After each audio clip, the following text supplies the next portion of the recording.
सगळ्यात आधी ही रील त्याला टॅग करा किंवा त्याच्यासोबत शेअर करा आणि त्याला सांगा वुमन्स डेला मला अशीच एक सुंदर साडी गिफ्ट म्हणून पाहिजे.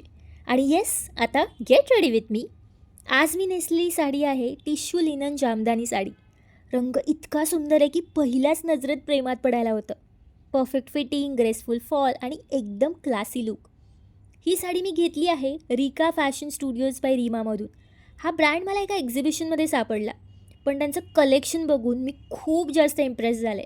साड्या, ब्लाउजेस सगळंच एकदम प्रिटी. क्वालिटी अमेझिंग आहे आणि प्राईस रेंज पण खूप अफोर्डेबल आहे. ही माझी या ब्रँडकडून घेतलेली दुसरी साडी आहे आणि जवळपास 5 ब्लाउजेस मी इथून घेतलेत, म्हणजे खूप ट्रस्टेड आहे. बाय द वे 13, 14 आणि 15 मार्चला ठाण्यामध्ये एक एक्झिबिशन आहे, कस्तुरी एक्झिबिशन. तिथे यांचा ब्रँड येणार आहे स्टॉल नंबर 22. या एक्झिबिशनचे सगळे डिटेल्स मी कॅप्शनमध्ये देणार आहे. आणि हो, हा लुक तुम्हाला कसा वाटला ते कमेंट्समध्ये कळवा. बाय.